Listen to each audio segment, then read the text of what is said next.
Hello everyone and welcome to some MiSTer FPGA news. This week we will be talking about MiSTer cores being ported to the MiSTex project, using your MiSTer FPGA to connect your PC to a CRT, some upcoming cores, and more. Also, check out my channel sponsor MiSTer Add-ons, a place where you can get all your MiSTer needs, things like full MiSTer setups, I/O boards, accessories, and more. Now let's get to the news. Jimmy Stones is now getting back to the core for Atari's Jet Fighter. It's already playable, but there is no sound, and the overlay only works in a very low resolution. There has been some progress with the sound, and Jimmy credited Twitter user Yegor for helping with creating a working circuit simulation of the jet sound for reference. Unfortunately, the FPGA implementation is still a problem to solve. For the MiSTex project, there is now a new core port system. Any ported cores are not forked anymore. Instead, they are submoduled and unmodified. Any different submodified files will be in the MiSTex ports repository together with a YAML description. Hans also provided a table which details the status of cores. And he's been getting to work porting some MiSTer cores. A video was posted that shows that the Sega System 1 core has been ported and working. Amazingly, it took him 1 hour to port, and you can see a video of Wonder Boy running on MiSTex. Hans later showed a port of the Bomb Jack core, and we were also shown a video of the ported Burger Time core. The Super SNESTang is getting a menu system rewrite for version 0.3, and a RISC-V soft core was added to handle menu and I/O. This soft core also opens the door to other features like save states, cheats, button remapping, resolution settings, and more. PigSaint, who I'm thankful for working on and updating the arcade names file for MiSTer, now has a new project. This project consists of a games database that seeks to unify all the relevant information about each title in only one place. It will be free to use and hope to be a useful tool for developers. You can read up more on the project and see what's currently been implemented on a free public Patreon post.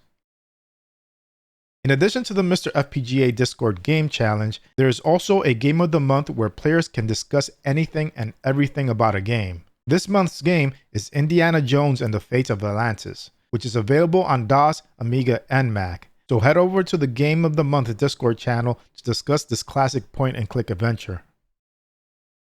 Last week, I released a video that gives an overview on Groovy MiSTer. This is a core that allows you to connect a PC to a CRT via the MiSTer FPGA over a network.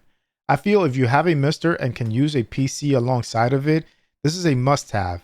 It allows you to play games not supported on the MiSTer FPGA through any supported PC emulator. I was even able to get better latency on the CRT than the PC monitor, even considering the fact that the emulated games were running on the PC.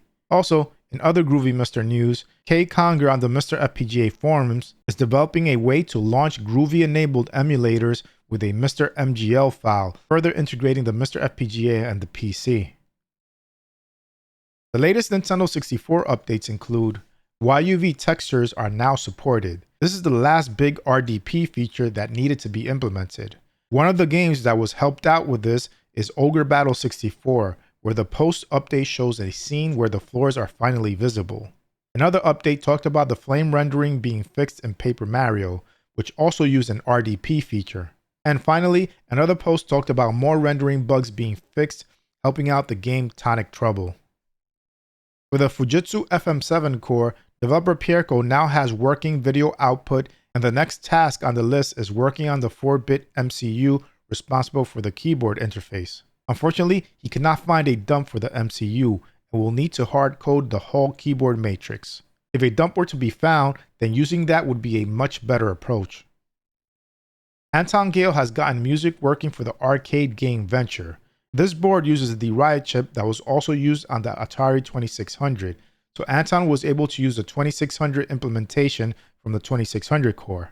However, that implementation has a missing feature that causes Venture to hang up.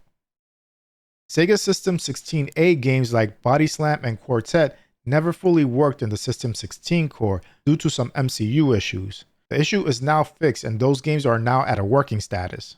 Jotego also gave us an update on Parodius Da. The game is currently booting, but not playable. Jotego believes that it will take 1 to 2 weeks to have it fully implemented, but we should always expect the possibility of things taking longer. On Patreon, Jotego also discusses maintenance updates to some games, support for the RetroTink 4K, Konami voice filters, and the future of the JT Aliens core. So that's it for this episode. I provided links to all my sources in the description. Make sure you also check out RetroRGB.com to see my MiSTer news videos in blog form and to get more retro related content. And if possible, support them on Patreon too. Anyway, I hope you enjoyed this video. If you did, please give it a like. And if you want to see more content like this, hit the subscribe button and its bell icon so you can get notified of future videos. Thanks for watching, and I'll speak to you next time.